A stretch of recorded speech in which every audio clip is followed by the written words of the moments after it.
Ukraine is fighting for its existence. As the Ukrainian army gears up on military drones, deadly missiles like this next-generation light anti-armor weapon or NLAW, and tanks such as this M2 Bradley, one of the fastest tanks out there, armed with the terrifyingly accurate M242 25mm autocannon, they seem to be doing a pretty good job at fighting off Putin's aggressive attempts to take over their homeland.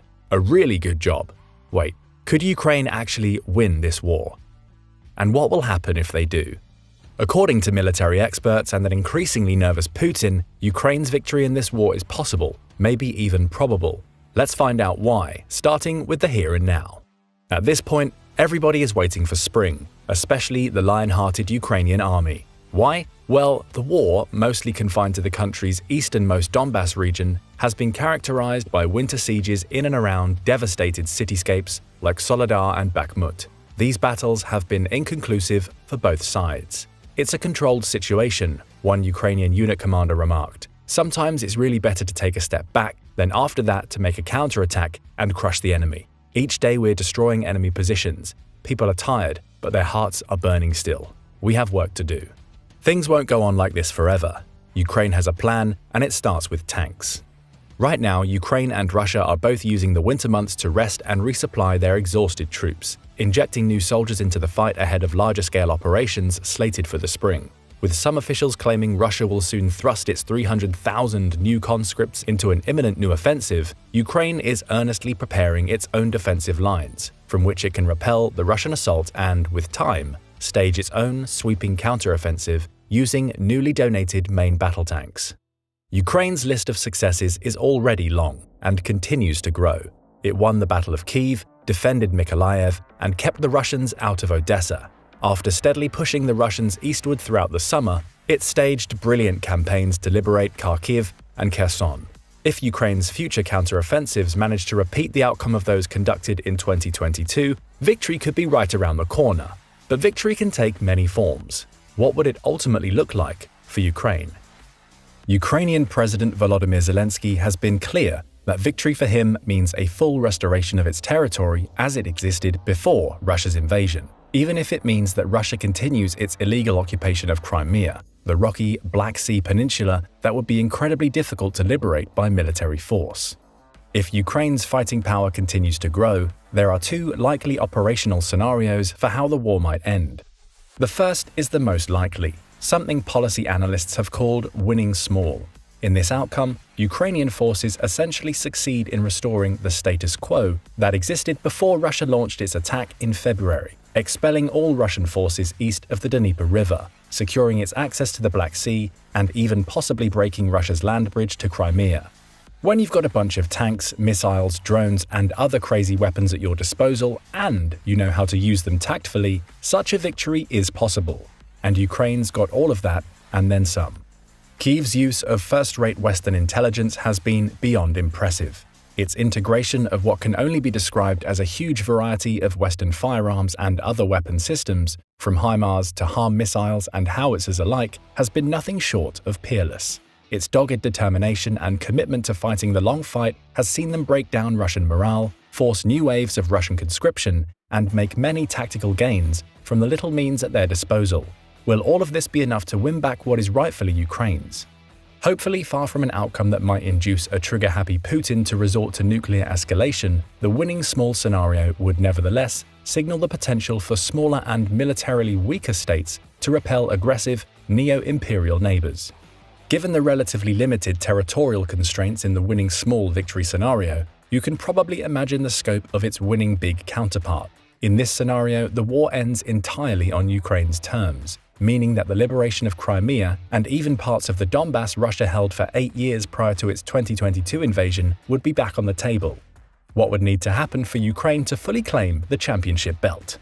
For starters, it would have to answer a line of lingering questions regarding its combat potential to win big. They'd have to attack, not defend, significant swathes of land, some of it predominantly accessible only amphibiously in the case of Crimea.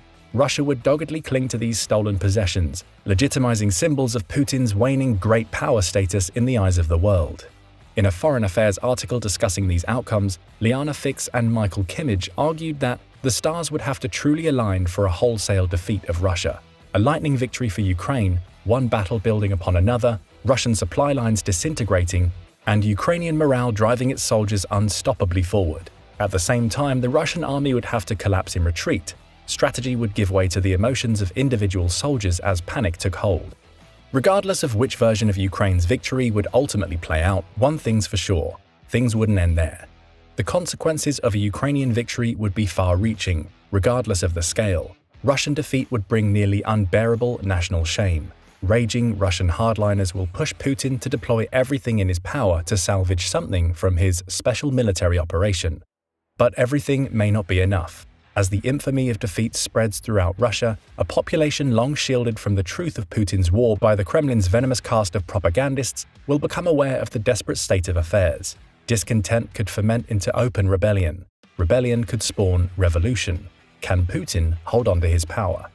On the flip side, Ukrainian victory would not only vindicate the billions of dollars in aid and material donated by the West, it would signal Ukraine's reliability and resilience as a partner and possible ally. Could Ukraine officially join NATO and the EU? Would these decisions force a desperate Russia into out-and-out nuclear war? Before we explore these possibilities further, we should be clear that even if Ukraine wins small, the conflict would be unlikely to actually end. Forecasting his country's future, President Zelensky has argued that Ukrainians everywhere would need to remain vigilant and prepared for decades of perpetual conflict, likening Ukraine to Israel in its full-time orientation towards self-defense. Shorn of his conventional military power, Putin, or whoever is in control of Russia after Ukraine emerges victorious, would almost assuredly seek to use every other option at their disposal to make life miserable for Ukraine. This is Russia's MO. Cyber attacks and propaganda will target Ukrainian elections. Disinformation campaigns will undermine specific political candidates the Kremlin deems dangerous. Perhaps the biggest question associated with a possible Ukrainian victory is whether Vladimir Putin's authoritarian regime can survive outright defeat at all. After 2 decades of escalatory and obsessive expansionist behavior, he's now staked everything on Ukraine. Promises to Putin's ardent followers of newfound global prestige, prosperity, and the enshrinement of a neo-Soviet Russian bloc to counter NATO in the West in the highly anticipated event of a Russian victory have all but faded. Russian defeat would sound the death knell to Putin's lofty aspirations and could usher in complete disintegration of his political support system. Political loyalty from his inner circle has thus far enabled Putin to retain control over all facets of Russian society. Ukrainian victories have already exposed cracks in his tight-knit hierarchy. Certain members have voiced their discontent over the course of the war. Ramzan Kadyrov, leader of the Chechen Republic, was among them last November when he openly criticized Russia's military leadership after a slew of battlefield setbacks. Yevgeny Prigozhin, leader of the Wagner Group, a private paramilitary organization, agreed with Kadyrov, a sign of unraveling support sure to be exacerbated by future Ukrainian success. Putin's downfall would have severe repercussions. Political chaos would result from his ousting, and the ensuing highly contested power struggle would divide Russian society to the core. There is a chance a new strongman might take his place, likely a Kremlin insider. Their rise would result in similar actions among Western nations to try and limit their economic, political, and social influence. That said, there is a chance the downfall of Putin's regime could result in the appointment of a far more conciliatory leader, one more inclined to repair Russia's damaged relationship with its neighbors and the rest of the world. The subsequent easing of sanctions could help stabilize an economy that struggles more with each passing month. Plenty of historical examples from past Russian military failures indicate that Russian defeat would result in some sort of seismic political shift. Russian defeats to Japan in 1905, the Central Powers in 1917, and Afghanistan in 1979 generated significant political pushback, even revolutionary change. Who's to say the same might not happen if Russia loses this war too? Let's talk about another possible post-war scenario. What if Ukraine officially becomes Europe's eastern frontier? Yep, we're talking about EU-NATO integration. An enduring characteristic of the conflict thus far has been Ukraine's increasing alignment with the West on political, military, and economic matters. Zelensky knows his country's future hinges on his ability to extract as much material aid from sympathetic onlookers around the globe, and in times of serious crisis he has proven himself an adept fundraiser and motivator. Zelensky is also playing the long game. The only way Ukraine can ever feel fully safe from Russian aggression is if it receives the full support and backing of the NATO alliance. And the only way it can get that is if it becomes a NATO member itself. This was once considered a pipe dream, an absolutely impossible scenario, a red line NATO would not cross. Before 2022, Ukrainian membership in the Transatlantic Alliance was considered far too threatening to Russian security interests. Ukraine actually applied for limited membership in 2008, but the application was postponed during the election of its next president, Viktor Yanukovych, who opted to keep Ukraine out of NATO. But then Russia invaded in 2014, painting itself as the aggressor and Ukraine as a victim. Ever since, Ukraine has framed itself as a perfect NATO candidate, and after their performance against Russia so far, it's sort of hard to disagree. Last year changed everything. NATO countries are now donating weapon systems and equipment in vast quantities. As Ukraine becomes more proficient on these systems, they will become even more interoperable with Western partners, bolstering their case for membership. Last September, Ukraine officially applied to join NATO with public support at an all-time high. Today, more than 85% of Ukrainians see it in their country's best interest to join the alliance. Membership hinges on many factors. Though 9 NATO members have voiced their desire for Ukraine to join, it is almost certain the alliance will not accept Ukraine's application while they are currently at war, as doing so would oblige each NATO country to deploy forces to Ukraine itself, an escalatory step those countries' political leaders would be leery to take. The prospect of Ukraine joining NATO remains the third rail of international politics, one journalist noted. Touching the issue can leave you burned. Instead, they'll continue supporting Ukraine materially until it emerges victorious, and then come to a unanimous decision on NATO membership. NATO Secretary-General Jens Stoltenberg has claimed the most immediate and urgent task is to ensure that Ukraine prevails as a sovereign, independent, democratic nation of Europe. If it did win the war, Ukraine will have silenced the doubters over its worthiness to join NATO. Having done more fighting against a peer adversary than every NATO member combined, fast-tracking Ukraine into the multinational body would make logical sense, if anything to deter Russia from ever trying to invade the country again. Here's another likely outcome of Ukraine winning the war. Russia suffers a total and humiliating political and economic collapse. Ukraine is already marching down the path toward democratic prosperity, an outcome that would be accelerated in victory. Ukraine's heroic fight has united the West in support against Russia.